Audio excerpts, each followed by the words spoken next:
Hello and welcome to a brand new episode of Coming Distractions brought to you by the Nerdpocalypse podcast. I'm your host, Jay. I'm here with my co-host, Carrie. What's up? All right, guys, we're back. We're going to talk about That 90s Show. This is the new Netflix show connected to the original That 70s Show about Eric and Donna's daughter, Leia, staying the summer with her grandparents, Red and Kitty. Look, if you've not watched That 70s Show, what's wrong with you? That show's hilarious. Exactly. In and of itself, that show's amazing. But it's cool to see this get picked up and this idea, them running with it. So, Carrie, you have watched all of this. I'm sure it took you 9 minutes because you're a super fan of the show. Yeah, so That 70s Show is like my favorite show, period, like of all time. Like That is number one for me and has been for decades now, honestly. So when they said, hey, we're bringing back Red and Kitty, and they're going to be the sort of anchors of the original cast for a new show called That 90s Show. As someone who grew up in the 90s, I was like, this show was made for me specifically. Yeah, quite literally. Yeah, this is hitting on every cylinder for you. Oh yeah, absolutely. It's really good. So as you said, it is primarily focusing on Leia Forman because Eric's a fucking turbo nerd. Yeah, of course. But so Leia is the daughter of Eric and Donna. So this takes place in the summer of 1995. And after they visit Red and Kitty for the 4th of July festivities in Point Place, Leia meets some other kids in the neighborhood and decides that she would rather spend the rest of her summer hanging out with them and doing dumb teen shit in Point Place than go to space camp for the rest of the summer. Okay. So that's what she does. And over the course of 10 episodes, shenanigans ensue. So nice. Now, is Leia of the same sort of age bracket as Eric and Donna were in the original? Yeah, so I I think they establish her as like 15. Okay, so a little bit younger, I guess. Turning 15, somewhere in there, yeah. So yeah, a little bit younger. They're definitely maybe like a year or two younger than the original cast was at the start of That 70s Show. Okay. So, but yeah, definitely like high school aged nonsense. Look, the premise of the original show is always so good, right? Like it's a simple premise, but it super worked, especially going into the later years. It like all the cast matured really well, the writing matured really well, except for that 8th season, which we are just going to ignore. Oh, sad. Look, they did. Let's be real here. I mean, once Eric and Kelso left, it was just like, this is no longer really worth paying super attention to. Yeah. I mean, it's kind of like the show's over and you should have ended it. Like it should have ended after season 7 for sure. But that aside, honestly, like speaking of that, that 90s show, like the first episode puts a lot on its back to try and rectify some of the mistakes of the last season of that show.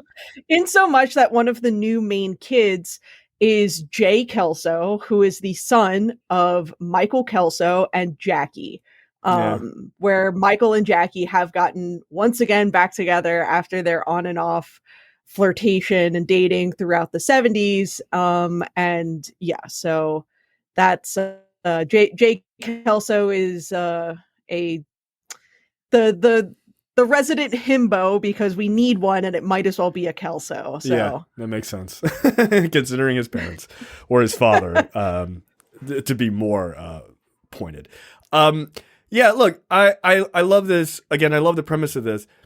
How are the other teens, right? Because the original series, while Eric and Donna's like relationship and that sort of budding over the course and of the entire series, and Eric specifically, like because it's really, it becomes obviously about him and his friends, but the real anchor is how his home life is so fucking ridiculous that he really kind of has to seek, refuge with these other, group of idiots. Like, so how are the other teens? How does that work? I actually really like them. And there are some parallels between like the new cast and the old cast. Like Leia's kind of a dorky little girls. That's like, she obviously gets a lot of her personality from her father. You have the two kids who live next door, one of which is Gwen, who is a riot girl because it's the mid 90s. And Gwen is sort of like your Hyde equivalent, but like not quite to such an extreme. You've got Jay Kelso, who for better or for worse is a Kelso in many, many ways. Like that kid in particular, like he really looks like Ashton Kutcher in a lot of ways. It's like they nailed the casting for that. Oh, that's good. That's important. That's super important for this. You've got Nate, who is Gwen's older half brother. No, this is a much more diverse cast than the original. You have Gwen, who is half black. You've got a couple of Asian kids in the cast as well. So nice to see some growing diversity in Point Place, Wisconsin. But Nate's just kind of a doofus. Like he and Jay have their bro moments, and that's about it. So is he more the Fez of this one? Or no, I would say Ozzy is more the Fez. Ozzy is gay and is openly gay within his friend group. But very fashion conscious and very tuned into pop culture in the same way that Fez was. And then you have Nikki, who is somewhat concerned with her appearance in the same way as Jackie, but is far more like ambitious and focused on her studies and, you know, trying to take care of business over the summer and not just like slack off like her friends are. So yeah, it's a really good mix of personalities. And then you've got Red and Kitty, who are your original cast members who are there in a like every single episode role, and they are the same as they always were. Good. Look, beautiful, perfect ways. Dude, look, I love Deborah Jo Rupp. She's hilarious. Kurtwood Smith might be one of the funniest fucking people of all time. Like, just it's perfect. So understated like, how funny he really is. He's hilarious. Like, and it's because he always comes off as surly as shit. Like that's just who he is. He's been that way since he was in RoboCop. Like he is just that guy, and he just plays it perfect. It was when I heard this show was coming back, I was like, that sucks, you know, just like this big time jump. But then they were like, Red and Kitty are like you said, anchors of the show. I was like, 100% in, like cool, because I figured there would be cast members from the original that would cameo and stuff like that, which I won't give those away. I've seen I've seen that written about and things like that. But to know that the two of them are there is that's a cool way of handling it, because the two of them are just hysterical, both of them together too.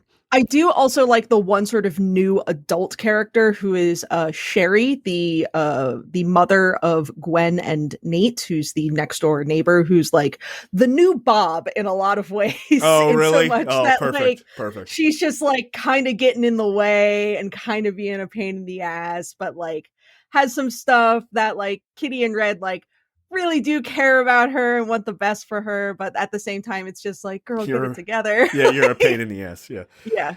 The one thing I was going to ask before we get out of here, does it do enough to establish itself in its own right, or does it lean too heavy on sort of the nostalgia of the original? So what I would say, because that's always the danger with these things, right? Yeah, what I would say is that like it is fully aware that it is a continuation of that 70s show and is not really trying to be like, we're totally brand new. Like the tone and the humor is still the same as it was. The characters that you know from the original are there. I would say that the show does a good job at like bringing in the cameos of the original cast when appropriate. Sure.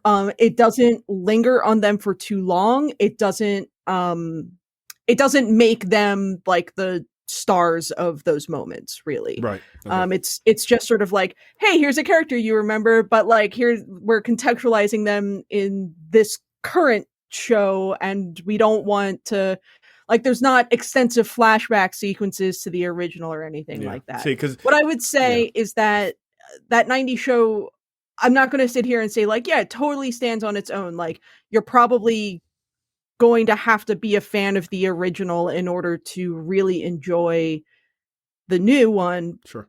But it's also not trying to be anything else. It may as well be a season 9 of that 70s show. Okay, that's fair.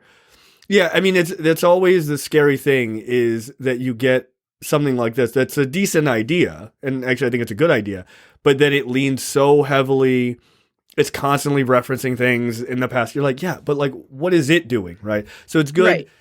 Right. Like, you either do one of two things. You make it where it almost feels like this is the next season of the show, so it feels logical and reasonable, or you make those ties back to the original really, really thin, just enough, and then you kind of move on to your own thing. So it sounds like you said, it's a new season, and that's perfectly fine.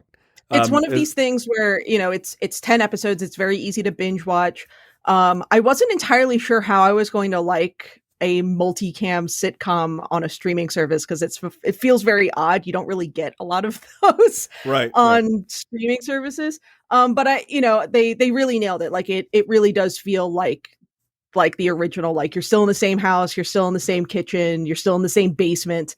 I love the little details of how they moved the couch that used to be in the living room in that 70s show. That is the new basement couch. Oh, like all that furniture from that used to be the upstairs furniture, like, got worn out and got put downstairs now. Nice. But and that makes sense, right? I mean, it's been 20 years, so yeah, that makes sense. All right. It's good. I would absolutely recommend it. I got like weirdly emotional during the first episode. I was like, oh, I miss them. My friends, they're not real. Damn it. They could be whatever. Real. All right, so there you go. That 90s show on Netflix right now. The first 10 episodes are out. I saw that it's already been renewed for a second season. Has it been renewed? I'm pretty sure, yeah. So okay, yeah. If not, I really, really hope it does, because again, like, the first season's super, super fun, and I want to spend more time with these new characters too. So there you go. Better than that 80s show, if you've ever watched that. We're not talking about that 80s show. I watched it. It was really bad. It's not good. 13 episodes of that garbage. All right, we will see you guys next time. Thanks.